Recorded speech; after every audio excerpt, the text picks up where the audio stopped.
لا إله إلا الله محمد رسول الله عليه صلاة الله وآله والأحبة.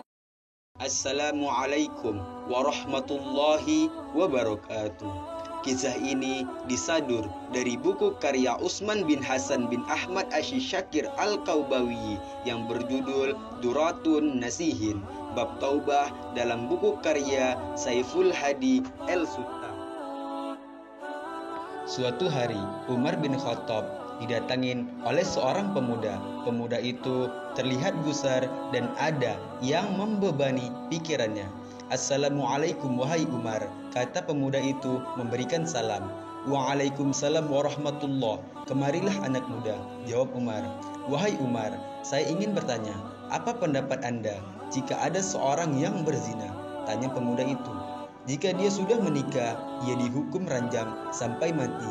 Jika belum pernah menikah, maka akan dicambuk 100 kali dan diusir dari kampung selama 1 tahun.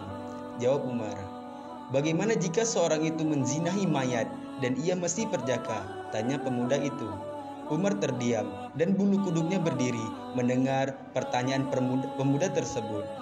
Sungguh keterlaluan, saya tidak bisa membayangkan sebesar apa dosanya. Siapa gerangan orang yang melakukan perbuatan keji seperti itu? Tanya Umar. Saya sendiri wahai Umar, apakah Allah masih mau mengampuni perbuatanku? Sang pemuda mulai bimbang. Umar tidak berkata apa-apa. Ia masuk ke dalam masjid dan ia menangis. Pada saat itu Rasulullah SAW melihat Umar dan ia pun menegurnya. Assalamualaikum wahai Umar. Salam Rasulullah. Waalaikumsalam warahmatullahi ya Rasulullah. Jawab Umar. Saya melihat engkau dalam keadaan bersedih. Apa yang menyebabkan engkau bersedih? Tanya Rasulullah. Di luar sana saya menjumpai seorang pemuda yang membuat bulu kuduk saya berdiri dan ia ingin bertobat dari dosanya. Jawab Umar. Ajaklah kemari wahai Umar, pinta Rasulullah. Umar segera keluar dan mengajak pemuda tersebut untuk masuk. Sang pemuda menangis bersedu-sedu sehingga membuat Rasulullah penasaran. Assalamualaikum ya Rasulullah. Pemuda itu memberi salam. Waalaikumsalam warahmatullahi wabarakatuh. Wahai anak muda, jawab Rasulullah. Mengapa engkau menangis wahai anak muda? Tanya Rasulullah. Aku terlalu banyak dosa. Aku takut jika Allah akan marah kepadaku ya Rasulullah. Jawab pemuda itu. Apakah engkau telah menyekutukan Allah dengan sesuatu atau engkau membunuh orang yang tidak bersalah? Tanya Rasulullah. Tidak ya Rasul, saya tidak pernah melakukan kedua perbuatan itu. Jawab sang pemuda. Rasulullah berusaha menghibur anak muda itu. Ketahuilah anak muda, bahwa Allah akan mengampuni dosamu sekalipun dosamu sebesar 7 kali lipat langit dan bumi. Apakah dosamu sebesar umul kursi? Tanya sang Rasul. Lebih besar dari itu ya Rasulullah, jawab pemuda itu. Apakah sebesar aras? Tanya Rasulullah. Saya kira lebih besar dari itu ya Rasulullah, jawab sang pemuda itu di tengah isak tangisannya. Sebenarnya dosa apa yang kau lakukan? Coba kau katakan kepadaku, pinta Rasulullah.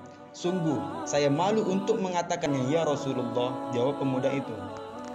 Jika tidak kamu katakan, maka dosa itu akan tetap membebani jiwamu, ucap Rasulullah. Pemuda itu terdiam, kepalanya menunduk melihat lantai masjid. Ia mulai memberikan dirinya untuk mengatakan apa yang telah ia perbuat. 7 tahun saya bekerja sebagai penggali kubur. Suatu ketika ada mayat kaum Ansor. Dia masih gadis dan sangat cantik. Secara diam-diam saya menggali kuburnya, lalu kubuka kain kafannya. Awalnya saya ingin meninggalkannya, tetapi syahwat saya bergejolak. Maka kulampiaskan syahwatku dengan menjinahi mayat itu sampai puas. Setelah itu saya tinggalkan begitu saja. Setelah beberapa langkah saya hendak pergi meninggalkan kuburan itu, tiba-tiba mayat itu bangkit dan berkata, sungguh celaka engkau wahai pemuda. Apakah engkau tidak malu kepada Tuhan yang kelak membalasmu di hari kiamat?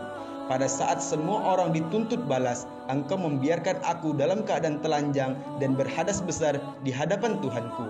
Mendengar perkataan sang pemuda, Rasulullah sangat marah dan seketika itu berdiri dan berkata, wahai pemuda fasik, tempatmu memang pantas di neraka, keluarlah dari tempat ini.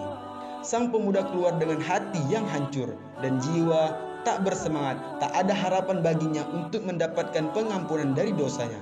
Sebenarnya ia ingin bertaubat dan sebenar-benarnya kepada Allah. Dia terus melangkah tanpa tahu arah dan tujuannya. Setelah 40 hari 40 malam sang pemuda beristighfar dan tak berhenti menangis. Ia berjanji kepada Allah yang maha mendengar ia tak akan melakukan perbuatan keji itu lagi. Ia berdoa, "Oh Tuhannya Nabi Muhammad, Tuhannya Nabi Adam dan Hawa, jika aku telah Engkau ampuni, sampaikanlah kepada Nabi Muhammad SAW dan para sahabatnya. Namun, jika kau menolak taubatku, bakarlah aku di dunia dan bebaskan aku dari siksa di neraka. Sungguh, saya tidak akan sanggup menerima siksamu di akhirat kelak." Bersamaan dengan itu, Allah mengutus malaikat Jibril untuk menemui Rasulullah. "Wahai Muhammad, Allah menyampaikan salam kepadamu." Dan Allah bertanya, "Apakah engkau yang menciptakan makhluk?" Tanya malaikat Jibril. "Allah yang menciptakan diriku dan semua makhluk." Jawab Rasulullah. "Apakah engkau yang memberikan rezeki kepada mereka?" Tanya Jibril. "Tidak, hanya Allah yang mampu memberikan rezeki kepada makhluknya." Jawab Rasulullah. "Apakah engkau yang menerima taubat mereka atau engkau yang menghukum mereka atas dosa-dosa mereka?" Tanya malaikat Jibril. "Maha suci Allah yang maha memberi pengampunan." Jawab Rasulullah. "Wahai Muhammad, Allah berfirman, maafkanlah hambaku karena aku telah mengampuninya." Kata malaikat Jibril kepada Rasulullah.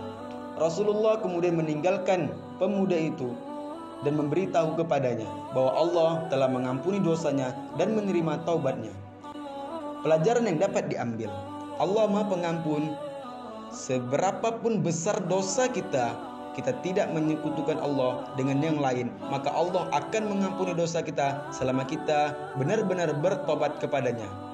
Kisah ini disadur dari buku karya Utsman bin Hasan bin Ahmad Asy-Syakir Al-Kaubawi yang berjudul Duratun Nasihin, bab taubah dalam buku karya Saiful Hadi El-Sutah.